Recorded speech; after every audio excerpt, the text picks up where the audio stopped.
एक ऐसा देश जहां 100 से ज्यादा भाषाएं बोली जाती हैं, जहां घड़ी सेट करना भी किसी टास्क या एडवेंचर से कम नहीं, क्योंकि यह एक या दो नहीं बल्कि 11 अलग अलग टाइम जोन में फैला हुआ है। यह जगह इतनी बड़ी है कि इसे देखकर लगता है कि कोई देश नहीं बल्कि पूरा महाद्वीप हो या फिर उससे भी ज्यादा, क्योंकि यह तो 2 महाद्वीप में फैला हुआ है। मगर सवाल यह उठता है कि आखिर ऐसा हुआ कैसे? उस दौर में जब ब्रिटेन इतना ज्यादा शक्तिशाली था, आखिर तब भी रूस इतना विशाल कैसे बन पाया? तो चलिए डिटेल में जानते हैं। कहानी रूस की आप जानकर हैरान रह जाएंगे कि रूस हमेशा से इतना बड़ा नहीं था। यह सब कुछ 400 या 500 सालों के अंदर ही घटित हुआ है। हालांकि वह अलग बात है कि 1991 से पहले तो रूस इससे भी बड़ा हुआ करता था। फिर उसके बाद में कुछ ऐसी स्थिति बनी कि रूस को अपना बहुत सारा हिस्सा खुद ही छोड़ना पड़ा। खैर, वह तो एक अलग कहानी है। फिलहाल हम रूस के इतना बड़े होने की बात करेंगे।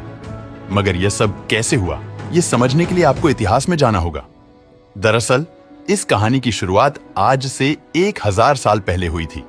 तब रूस कोई सुपर पावर या बड़ा देश नहीं, बल्कि स्लाविक लोगों का ढीला ढाला संगठन था। हालांकि ये लोग संगठित नहीं थे, मगर यही एक समृद्ध समाज था जिनके पास सारे ऐशो आराम और बहुत सारा पैसा था। मगर इनकी अपनी कुछ कमजोरियां भी थीं, और उनकी यह कमजोरी ही उन्हें विनाश की ओर ले गई। दरअसल उनकी सबसे बड़ी कमजोरी थी उनके खुले सपाट और घास के मैदान। असल में उनके पास एक ऐसी जमीन थी जिस पर कोई भी सेना हवा की तरह दौड़ सकती थी, क्योंकि उसे रोकने के लिए न कोई समुद्र था न पहाड़, बस फिर क्या था। जल्द ही यह मंगोल की नजर में आ गए। मंगोल साम्राज्य के 40,000 योद्धा अपने हाथ में हथियार लेकर एशिया पार करते हुए यहां पहुंच गए। उन्होंने यहां जो कुछ देखा उसका विनाश कर दिया। रास्ते में आने वाले शहरों को जला डाला, लोगों को अपना गुलाम बना लिया और स्लाविक लोगों का कहीं का नहीं छोड़ा। अब ये लोग मंगोल को टैक्स देने के लिए मजबूर थे। यह कितनी अजीब बात थी ना, कि यह बेचारे लोग ऐसे साम्राज्य को टैक्स दे रहे थे जो दुनिया के दूसरे छोर पर मौजूद था। इनके पास मंगोल से पीछा छुड़ाने का कोई विकल्प नहीं था। धीरे धीरे स्लाविक लोग उनके गुलाम बनते चले गए। मगर पूरे एरिया की यह बात नहीं थी, बल्कि कोई ऐसा था जो लगातार मजबूत हो रहा था। जी हां, आपने सही सुना। एक्चुअल में इन सब के बीच एक शहर लगातार ताकतवर होता जा रहा था, और यह शहर था मॉस्को। क्योंकि मॉस्को में फर का व्यापार अपनी पीक पर था। फर की बात की जाए तो यह जानवरों की स्किन से मिलता है, लेकिन यह यूरोप में सोने से भी ज्यादा कीमती हुआ करता था। एक तरफ यह यूरोप को फर बेचकर अमीर हो रहे थे, तो दूसरी ओर इन्हें यूरोप से गन पाउडर और नई हथियार तकनीक भी मिल रही थी। और यही वह रास्ता था जिसके जरिए यह मंगोल को पीछे हटा सकते थे। बस फिर क्या था? धीरे धीरे मॉस्को ने गुप्त युद्ध करना शुरू कर दिया, जिसकी वजह से मंगोल पीछे जाने को मजबूर हो गए। यह सच में अद्भुत जीत थी जो साम्राज्य दुनिया को अपने सामने झुकने पर मजबूर कर रहा था। अब वह मॉस्को के सामने घुटनों पर था।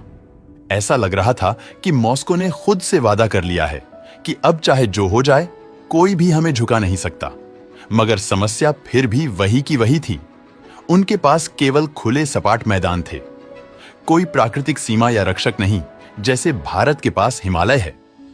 लेकिन अब मॉस्को की सरकार ने सोच लिया था कि भले ही प्रकृति ने हमें नेचुरल सुरक्षा नहीं दी है, पर अब हम उसे छीन लेंगे।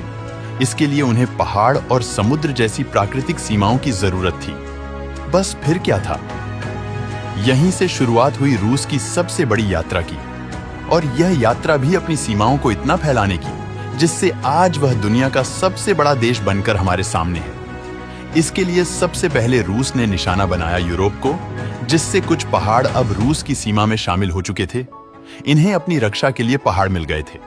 साथ ही शानदार कारोबार और नई तकनीक का व्यापार भी अपने चरम पर आ गया, जिससे लगातार पैसा आ रहा था और ताकत बढ़ रही थी। इन्हें एक तरफ पहाड़ तो मिल गए थे, लेकिन अभी भी दूसरी तरफ बड़ा गैप मौजूद था, यानी सपाट घास के मैदान, जिसके जरिए कोई भी आसानी से मॉस्को तक पहुंच सकता था, ठीक वैसे ही जैसे मंगोल वहां तक पहुंच गए थे। इसलिए अब इसे भी फिक्स किया जाना जरूरी था। ऐसे ही समय गुजरता गया और आगे 15वीं सदी में असल में मॉस्को अब अपनी पहाड़ियों के साथ साथ और भी मजबूत बफर जोन की तलाश में थी, ताकि उनके साम्राज्य को पूर्व से बचाया जा सके। और फिर सत्ता में आया एक ऐसा नाम जिसने सब कुछ बदल कर रख दिया। इसका नाम था इवान द टेरिबल। नाम जितना भयानक था, उसके कारनामे उससे भी ज्यादा भयानक थे। उन्होंने सोचा कि धरती हमें जितनी दूर तक जाने देगी, हमें उतना आगे तक जाना है। बस फिर क्या था, यह आगे बढ़ते चले गए और फिर सामने आई एक विराट और बर्फ से ढकी हुई भूमि जिसका नाम है साइबेरिया। यह एक ऐसी जमीन थी जहां पर लोग भी ज्यादा नहीं रहते थे। एक तो लोगों की संख्या कम, ऊपर से बर्फ, इसलिए किसी ने रूसी कब्जे का विरोध ही नहीं किया और बहुत धीरे और आसानी से साइबेरिया पर रूस का कब्जा हो गया। रूस का कब्जा तो हो गया था, लेकिन यहाँ की असली चुनौती थी ठंड, जो लगातार मौत की ओर धकेल रही थी।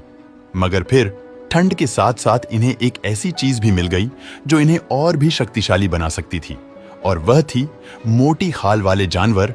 इनकी खाल यूरोप में अविश्वसनीय कीमत पर बिकती थी। यह सोने चांदी से भी ज्यादा महंगी थी और यही रूस के पूर्व की ओर लगातार बढ़ने का ऊर्जा स्रोत बन गया। उन्होंने अपने फैलाव की यात्रा मंगोल जैसे हमलों से बचने के लिए की थी। यह नहीं चाहते थे कि जैसे मंगोल ने उन्हें घेर लिया था वैसी घटना दोबारा हो, इसलिए वे आगे बढ़ते गए।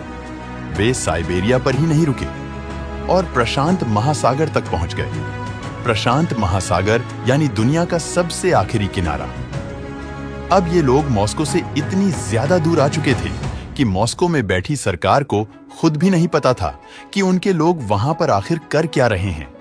वे वहां कब्जा कर रहे हैं या खुद शोषण का शिकार हो रहे हैं। वे बस उम्मीद कर रहे थे कि सब कुछ ठीक चल रहा होगा, लेकिन इसके बाद भी वे रुकने का नाम नहीं ले रहे थे। यह लड़ाई शुरू तो खुद की सुरक्षा के लिए हुई थी, मगर अब रूस को इसमें आनंद आने लगा था। अब रूस लगातार अपना फैलाव कर रहा था। हालांकि आप जानकर हैरान रह जाएंगे कि रूस ने इतना विस्तार किया, मगर इसके लिए उन्हें कोई बड़ा युद्ध नहीं करना पड़ा, न खून बहाना पड़ा और न ही लोगों की जान लेनी पड़ी। पता है क्यों?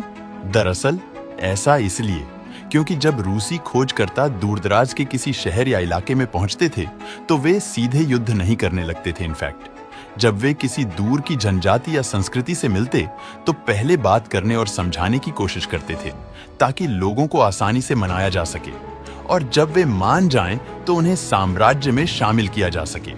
लेकिन अगर कोई विरोध करता था तो भी वे वापस नहीं लौटते थे, क्योंकि फिर उनके पास पुराना हिंसक साम्राज्यवाद का हथियार भी था। साथ ही वह इतना विस्तार इसलिए भी कर पाए क्योंकि आसपास की जगह बहुत ही वीरान थी, लोग बहुत ही कम रहते थे और यहाँ की संस्कृतियां ज्यादा जनजातीय मानी जाती थी। उसके अलावा रूस एक बढ़ता हुआ साम्राज्य था और एक बढ़ते साम्राज्य में शामिल होना हर किसी को फायदे का सौदा लगता था। यही वजह थी कि रूस बिना ज्यादा युद्ध के आगे बढ़ता चला गया।